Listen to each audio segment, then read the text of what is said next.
Hello అండి, చాలా టేస్టీగా చాలా సింపుల్గా చేసుకునేలాగా పెసరట్టు అయితే చూపిస్తానండి. ఉల్లి పెసరట్టు చాలా టేస్ట్ ఉంటుందండి. అలాగే చాలా స్మూత్గా ఉంటుందండి. అట్టు ఎక్కువసేపు అయినా సరే గట్టిపడకుండా ఉంటుంది. తినే కొద్దీ తినాలనిపించే పెసరట్టు పల్లి చట్నీ అయితే వీడియోలో చూపిస్తానండి.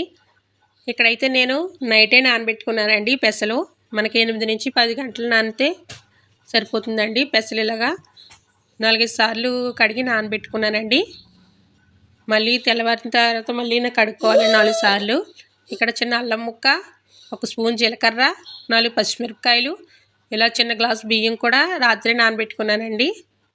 ఇలా సన్నగా తరిగిన ఉల్లిపాయలు, పచ్చిమిరపకాయలు, అల్లం ముక్కలు కూడా కోసి పక్కన పెట్టుకోవాలండి. పెసలు, బియ్యం, అల్లం, జీలకర్ర కూడా మెత్తగా పేస్ట్లా చేసుకోవాలండి. నేనైతే గ్రైండర్లో వేసుకున్నాను.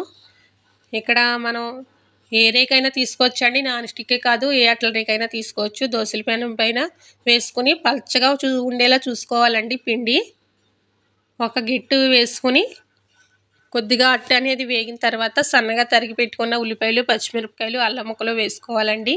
దీంట్లోకి అయితే నూనె ఎక్కువగా పడుతుందండి. పెసరట్లోకి నూనె ఎక్కువగా వేసుకుంటేనే టేస్ట్ బాగుంటుందండి. ఇలా మధ్యలో ఎర్రగా కాగిన తర్వాత అటు సైడ్కి తిప్పుకోవాలండి. రెండో సైడ్ తిప్పుకుంటే కూడా బాగా వేగుతుంది. తినడానికి కూడా చాలా బాగుంటుందండి. మనం బియ్యం వేయడం వల్ల అట్టు అయితే చాలా టేస్ట్గా ఉంటుంది. ఇందులో జీలకర్ర, పచ్చిమిరపకాయలు పేస్ట్ కూడా వేసాం కాబట్టి చాలా టేస్ట్ ఉంటుంది. ఎక్కువసేపు స్మూత్గా మెత్తగా కూడా ఉంటుందండి. అటు ఇటు కూడా ఎర్రగా కాల్చుకున్న తర్వాత మనం తీసి పక్కన పెట్టుకోవడమేనండి. చూసారు కదా, చాలా టేస్ట్ ఉంటుందండి. ఇలా ఒకసారి ట్రై చేయండి, చాలా సింపుల్గా ఉంటుందండి. అలాగే దీంట్లోకి అయితే నేను పల్లీ చట్నీ చేశానండి. ఆ రెసిపీ కూడా చూపిస్తున్నాను.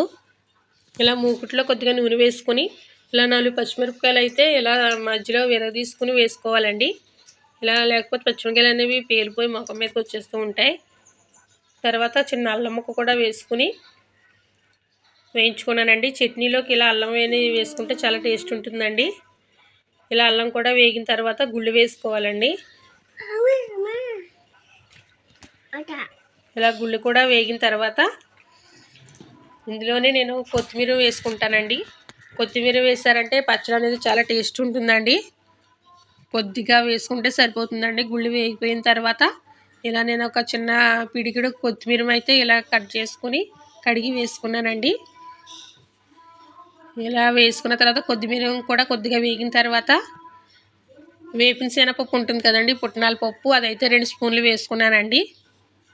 ఇదంతా బాగా వేగిపోయిన తర్వాత గ్యాస్ ఆఫ్ చేసుకుని చల్లారిపోయిన తర్వాత మిక్సీ పట్టుకోవడమేనండి. ఈ పెసరట్లలోకి అయితే ఈ చట్నీ చాలా టేస్ట్ ఉంటుందండి. ఒకసారి ట్రై చేయండి, ఎలా వచ్చిందో కామెంట్ చేయండి. చాలా బాగుంటాయండి. వీడియోని కనుక నచ్చితే లైక్ చేయండి. మన ఛానల్ సబ్స్క్రైబ్ చేసి మన